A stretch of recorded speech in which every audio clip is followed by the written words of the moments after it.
What would you do if the people closest to you, who claim to have your best interests at heart, were actually undermining your most vulnerable moments? In today's story, A New Father's Choice is a masterclass in how to protect his family. My wife, Elara, has always struggled with minor anxiety and OCD. She'd been on medication for a long time, but that all changed the moment she became pregnant. None of the pregnancy-safe medications worked for her. The entire 9 months were incredibly tough. Elara became consumed by fear, spending countless hours reading about every possible food, activity, or environmental factor that could potentially harm our unborn son. She was virtually paralyzed by the constant worry that she was inadvertently causing him damage. It was truly rough for her. She absolutely detested being pregnant. Then came the mental breakdown. She confessed to me, her voice trembling, that she didn't want to breastfeed. She felt utterly violated by the pregnancy, desperate to reclaim her body and resume her medication. Yet, a deep-seated fear gnawed at her, the worry that our son would suffer terribly if she didn't breastfeed. I looked at her, truly seeing her pain, and gently talked her out of it. The emotional toll it was taking on her far outweighed any perceived benefits, and it was clear she simply didn't want to do it. The day our son, Leo, was born should have been joyous, but even then, the pressure continued. I had stepped out to use the bathroom, leaving Elara in the room with my father, Arthur, a lactation consultant. A woman with a practiced smile that didn't quite reach her eyes, entered and asked Elara if she was ready to breastfeed.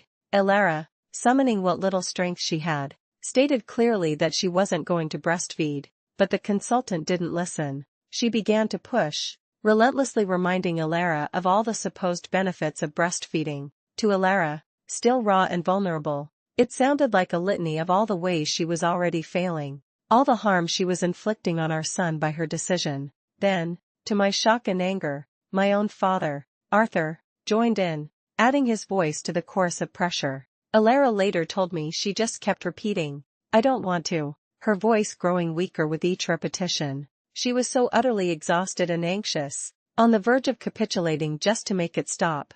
I returned to the room at that precise moment. My blood ran cold as I witnessed the scene, my wife, looking utterly defeated, being badgered by 2 people who should have been her strongest allies. I didn't hesitate. I walked straight to the lactation consultant and then to my father, my voice firm and low, and told them both to leave for not respecting my wife's decision. The consultant, taken aback, mumbled an apology and retreated. My father, however, looked indignant, as if he were the wronged party. He opened his mouth to argue, but I simply pointed to the door, my gaze unyielding. He ultimately left, fuming. This reveals Arthur's greatest fatal flaw, his inability to prioritize his daughter-in-law's well-being over his outdated expectations, which ultimately sealed his fate in the immediate aftermath of Leo's birth. Things got considerably better once we left the hospital. Elara was finally able to get back on her medication, and a sense of peace began to settle over her.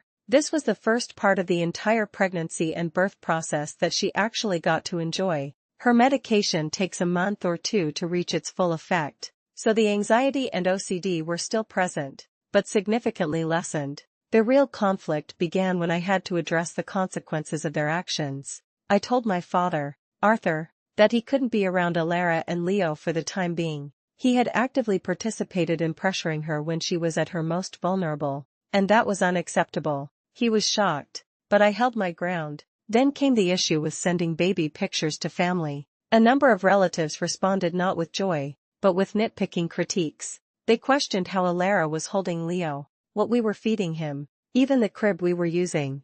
I immediately stopped sending photos. Elara and I talked, and she admitted she was still fixated on every perceived mistake she might be making as a mom, and these unsolicited critiques were only making it worse. So, I made a decision. I told everyone who had critiqued our parenting that they would not be coming to meet Leo. I explained that perhaps in a month or so, when Elara felt more secure mentally and as a new mother, they could meet him, but until then, it was a firm no. As it stands, the only people who have met my son are Elara's parents, her sister, and my own mother, Eleanor. A significant portion of my family is now upset, claiming I'm being unfair. They insist they had good intentions and were just trying to help.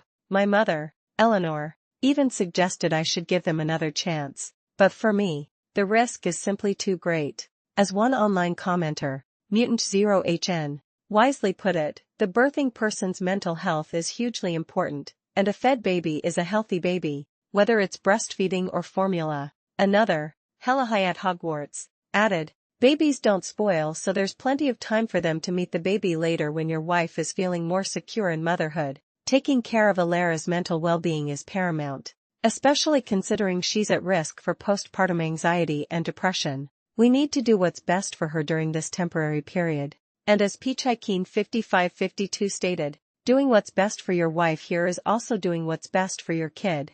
If keeping these critical voices at bay, regardless of their intentions, is what will help Alara readjust to her medication and find her footing as a mother, then that is precisely what we will do. The core lesson here is that protecting your family's peace and mental health, especially in vulnerable times, sometimes means setting firm boundaries, even with those you love. What would you have done in this situation? And where do you draw the line when help becomes harmful?